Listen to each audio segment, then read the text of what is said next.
I'm not a prophet of doom. And as I respect God and I respect myself and I respect your trust for me.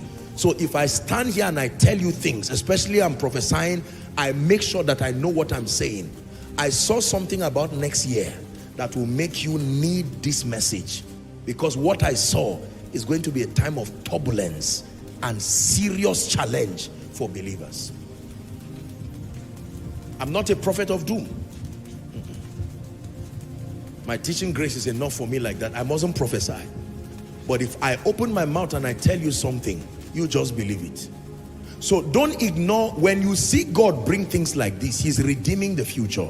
There is something he has seen. You see that now? I saw many people folding their companies, and people, both father and mother, losing jobs at the prime, not even knowing what to do. PTA meetings happening and teachers are saying, you cannot drive our children. Why don't you structure the payment? When I saw that thing, my heart, I said, God, what is the meaning of this? When God shows things like this, it's not to put fear, but he's showing it so that believers can be prepared. Now you have something on ground. God has shown you mercy. I wish I had the time. I would have taught you on financial carelessness. There are people who are going to spend everything God gave them this December and then suffer by January. Hear this servant of God, don't. There is nowhere written in the Bible that if you don't eat cow and chicken, you will not commemorate the birth of Jesus. Live a modest and a decent life within your means. Are we together now? Remember the dream of Joseph. 7 years of plenty. If you have the money, fine, you, God bless you. But for many of us, who, especially those that the year has been rough, there is a mindset people have that once it is Christmas, burn everything you have, finish all the money, live a fake and a false life, carry your family and go around the world, and then return back and suffer. That's not a wise bargain.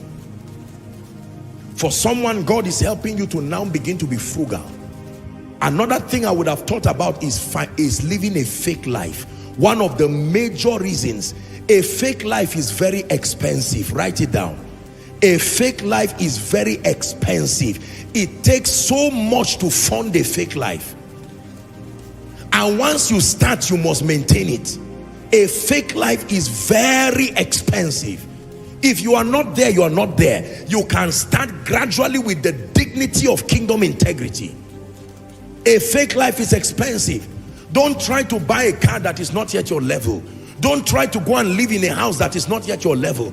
You are living in a house that you are owing 3 years rent now. You can't pay back. It's a sign you are not yet there. Get out of that place and look for a decent place. Hallelujah. There are some of us, you do not yet have the means to start gathering people and celebrating elaborate birthdays, elaborate occasions. No, be patient. God is bringing you there. Even for schools, as much as I would want you to educate your children at the highest level, you must be wise and keep them within your budget. Find the best school that your budget can afford. If your child is on scholarship, that is fine. Otherwise, find the budget, the school that your budget can afford. But by all means, Koinonia, please hear me. Great disaster is going to befall many. And there are many who will begin to tour the corridors of compromise because of this finance thing. I shall not want is not just a prophetic declaration. It is a declaration that comes with responsibilities. And the responsibility is learn all you can. Now that God has given you a good job, don't waste your salary that is coming. Learn all you can about investments. Are we together now?